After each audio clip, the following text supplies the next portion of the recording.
This is an elemental spread. We're going to be going through how all of the elements and their attributes affect you in life. So I'm going to start off first with what I call the House of the North. So the North represents groundedness and the element of earth. So in your House of the North right now, we have the Five of Cups, which is a water element. So this is your emotional self. And what I'm seeing here is what you really need to ground yourself is to start thinking about emotionally what it is that you have and not what it is that you've lost. So the Five of Cups here on this card, there's a man, he's got his face in his hands, and he's crying over these 3 cups that have been spilled. But yet behind him, he has 2 perfectly good cups in perfectly great condition, yet he's kind of brewing, emotionally brewing over these 3 cups that are spilled.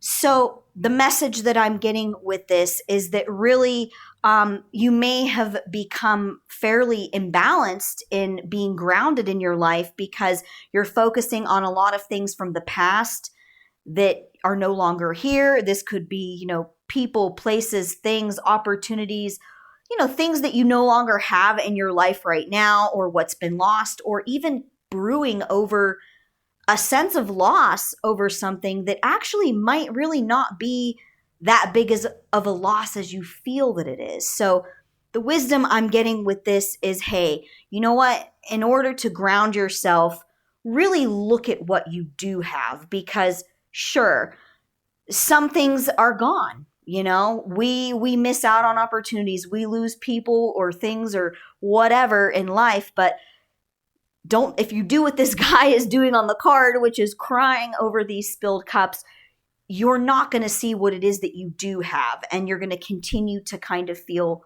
off kilter. You're going to continue to feel imbalanced. So for your element of earth, groundedness is focusing on what it is that you have. That's going to bring that alchemical balance to your element of earth. Now, next I'm going to move into the element of air. So we have the House of the East. And in the House of the East, we actually have an air card, which is the 3 of Swords. Now, the East represents your mind. This is your mental health, your intellect, your thinking process, and how you use your mind and your intellect and your thinking process to navigate through life, navigate through the air of life. What I have here, 3 of Swords, this represents overcoming a recent disappointment. This represents overcoming heartbreak. This can sometimes also represent swords that have stabbed the heart, so to speak, in the past and healing from them. On this card is a heart. It's been stabbed with 3 swords.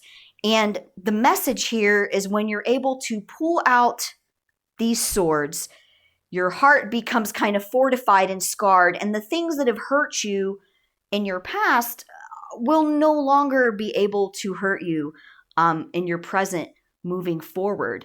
And what I see here, what you need to balance your mind, and to balance your mental health, is to actually once and for all heal from whatever it was that hurt you in your past. If you've had any recent heartbreaks or serious disappointments, things that have scarred you emotionally and mentally, right now is the time to kind of pull out those swords, allow yourself to kind of have that open wound, but allow yourself to heal and become fortified. So then these things are no longer going to be able to hurt you again, because it's kind of like your heart becomes very, very strong. So that's the good thing here. Sometimes people see this 3 of Swords card, and it literally looks like heartbreak, right? And it can be kind of scary to see, but the cool thing I like about this is the whole process of being able to pull out those swords and heal. And it's like, okay, great. You know what? Whatever. I've been hurt so bad by these certain circumstances, but from now on, from this point forward, nothing like that can get to my heart ever again. And it's not in one of those kind of weird, like shielded ways where you know, put up a defense or a guard. It's not like that. It's just that your heart becomes so strong. And that's what I really like about this aspect. So, mental healing in your element of air and to strengthen your sense of intellect, heal from the past, heal from emotional wounds, pull out those swords, and allow your heart to get strong. Now we are going to move on down to the South, the House of the South, the element of fire. So here we have the major arcana card of Judgment. So Judgment kind of represents, the way I read tarot with Judgment, is allowing a specific amount of organic time, so to speak, to allow things to kind of come to light. Kind of, if you're familiar with the Bible story of Judgment Day, you know, everybody rises up and they're kind of like in line at the gates, right? And they're awaiting to be judged. Well, those things kind of take time. You know, everyone is kind of going to have their life, you know, looked at, and some discernments are going to be made. So when the Judgment card pops up, this is about discernments.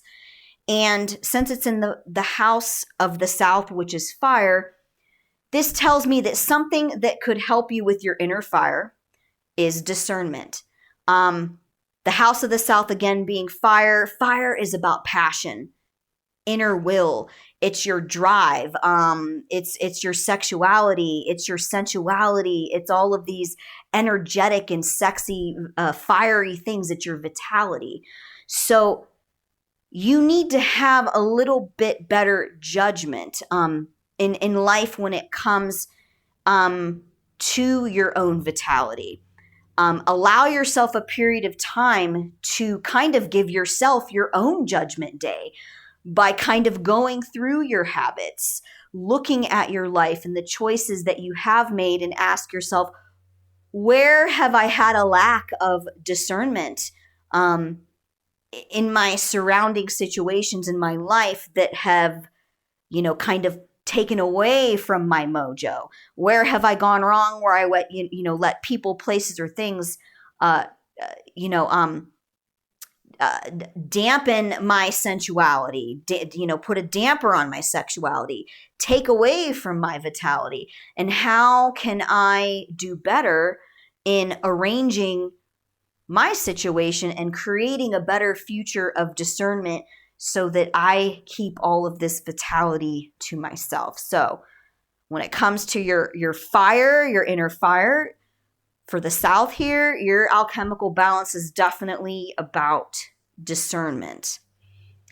Now we are going to move on to the waters of the West. So in the House of the West, element of water, we have the Empress. This is a very beautiful card. I love this card. The Empress it herself represents the element of she's very earthy, so she does have an earth element, but she also has a Venetian element, so she's very Venus-y, which is nice. And the Empress, to me, always represents a process of three. And because she is a kind of connected with fertility and planting, both fertility of the woman and like the fertility of the soil, I always think about the process of thinking about, what kind of intention do I have? Like, what kind of seed is it that I want to plant? Because how do I want to, number two, grow my crop? How am I going to nurture this seed? How am I going to grow this intention? And ultimately, number three, what type of product or what type of outcome is this going to get me? And why do I want to do this? So I always associate the Empress with love, self-love of your own fertility in the sense of your abundance. What are you going to bring forth from within yourself to the world around you that is like your kind of cornucopia of abundance. So the Empress is also representative of the harvest. We're kind of also approaching the end of summer here pretty soon, moving on into fall. So for me, I feel like this is connecting with what do you kind of want to feel like? How do you want to feel in the sense of your intention-based living? How do you feel about that, and how do you want to feel? What do you want to bring forth into this harvest? And the West is emotion.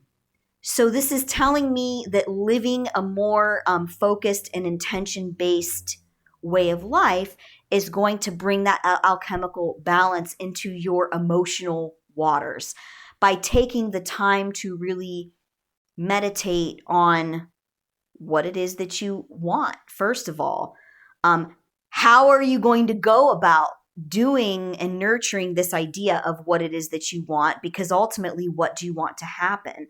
How do you want this to turn out? And really coming at that from a place that's rooted very deep within you emotionally, and really focusing on how that feels within you as you're thinking about those questions. So, Waters of the West, intention-based living, intention-based thoughts that's based on connecting to how you feel. And of course, it should feel good above all. Now we have at the center spirit. We went through all 4 elements here, and we have the 5th element of spirit. And this is an awesome card here, King of Pentacles. And what I'm seeing, what I get from this is that you are in a place now within your spirit of abundance. And this type of abundance is a material abundance. I am seeing that, yes, you have come into a place of more financial stability, material stability in your life, and this is a good thing. And when the King of Pentacles shows up like this in this type of placement, it definitely represents this is something that is present, but it's also something that's going to continue.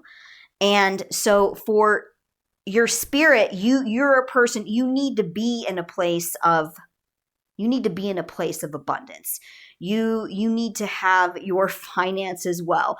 When your finances and your material life is out of balance, you just spiritually, your spirit just doesn't feel connected. And it's not because you're a materialistic person or a greedy. It has nothing to do with greed or materialism. It's just that physical connection for you, and having the financial freedom is really what actually sets your spirit free. So the good news here is abundance is around you, and abundance is going to continue. And when it comes to the King of Pentacles, he is literally the king of the financial realm. He is literally the king of abundance.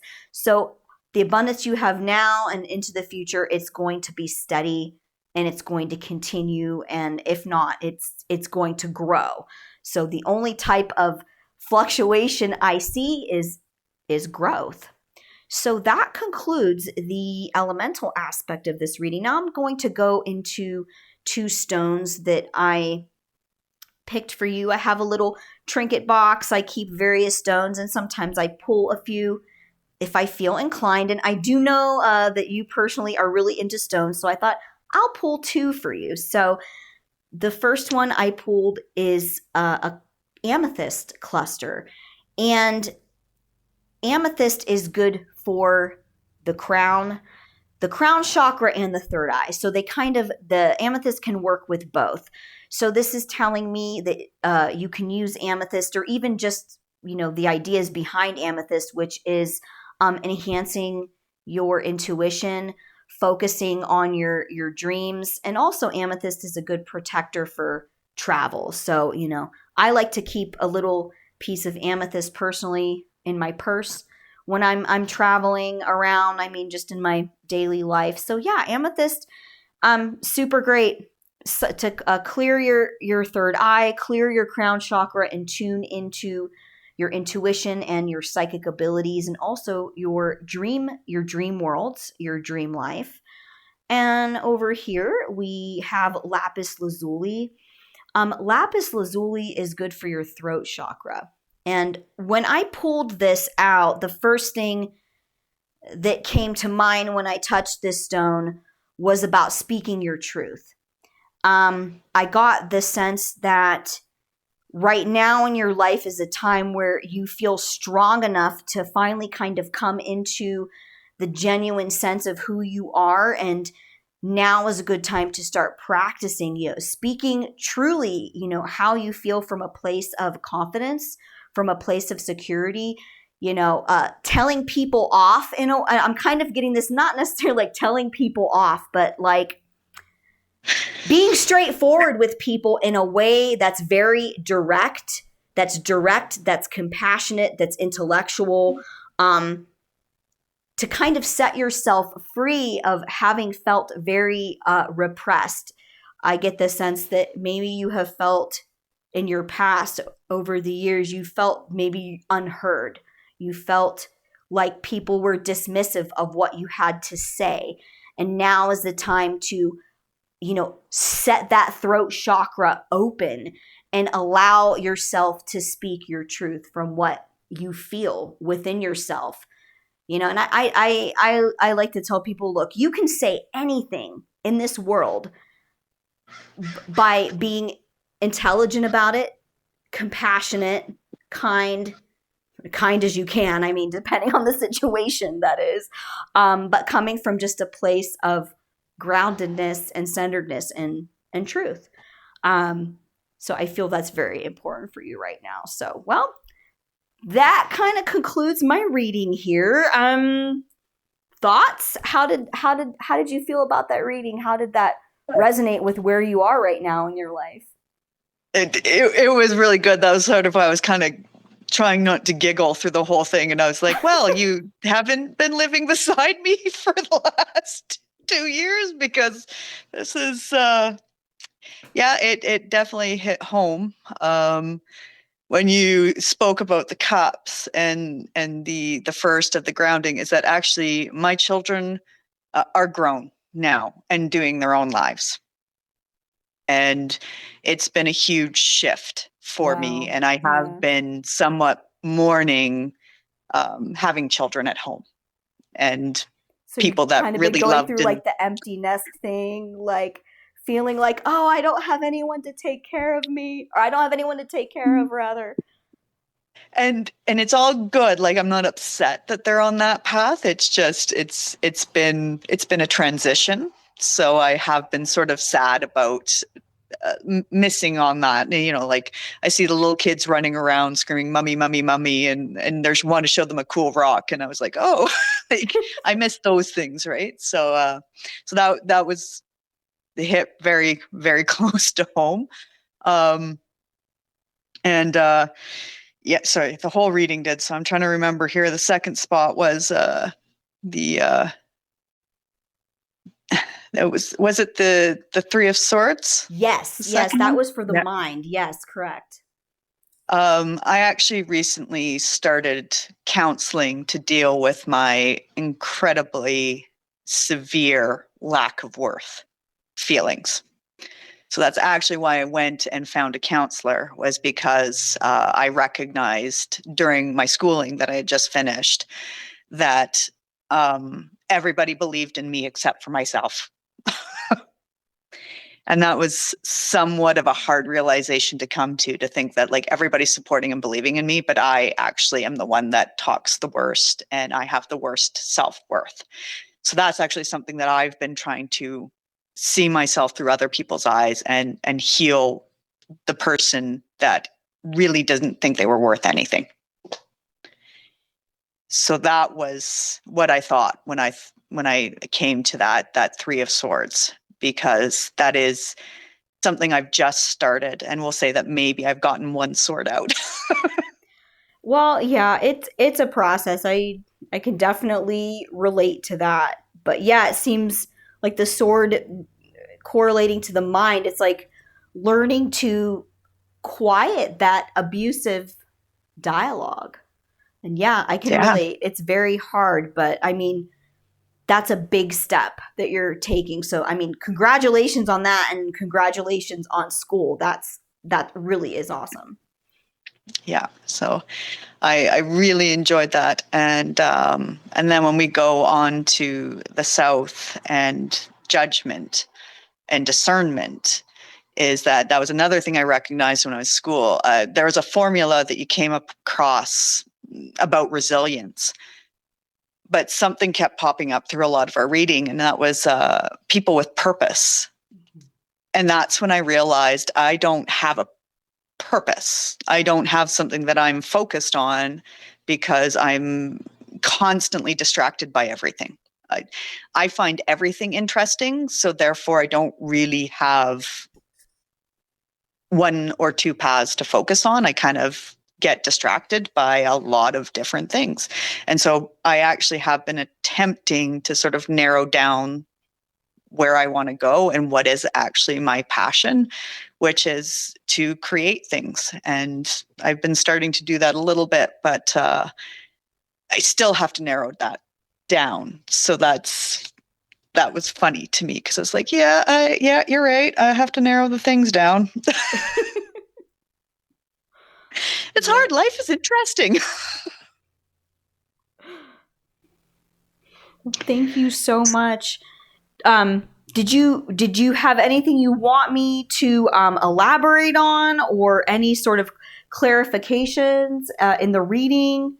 Oh, if it could, if my discernment could have a little bit more, that would be great because I am really, really struggling with purpose. I'm very much struggling with purpose because I can see hundreds of purposes. I can't see something I can narrow down.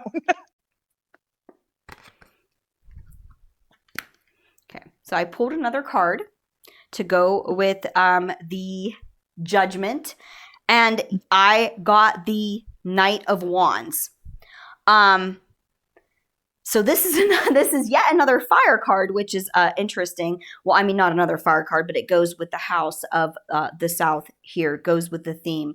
Um, really, I what I see here is finding what just sparks your inner fire. And as corny as it sounds, is, I mean, you're just really going to have to see what truly sparks your inner fire. Because, like you said, you're interested in a lot of things. You kind of like everything, but there's a difference between like and passion.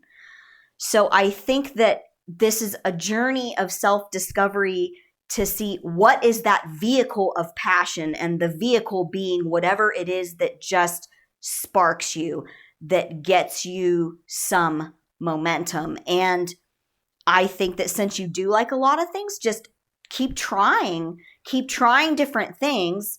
And I mean, we all know when we like something or we love something, because, Yes. when you really, I mean, you can even maybe even compare it to people, like, oh, that person's nice or that person's cool. But when you really love something about somebody, something just makes you feel so passionately connected to them, go kind of with that same type of intuitive sense within you. We all know when we think something is nice versus when we're like, oh my God, I love this. So Yeah. another thing I like to say, if it's not a fuck yes, it's a fuck no. So find what is your fuck yes, and then just discard everything else. I will work on that. Well, thank No, you it's so it's much, very Kristin. It's been a yeah. pleasure, and I hope that this reading could guide you into your new phase of life. And again, congratulations on completing school and your self healing journey. That's really courageous thing for anybody to do, and especially to share here with me in this reading. So thank you so much for your courage and being such a good sport with the reading today, and have a beautiful rest of your evening. And thank you so much too. This was highly enjoyable. Anytime. Awesome. Thank you. Bye.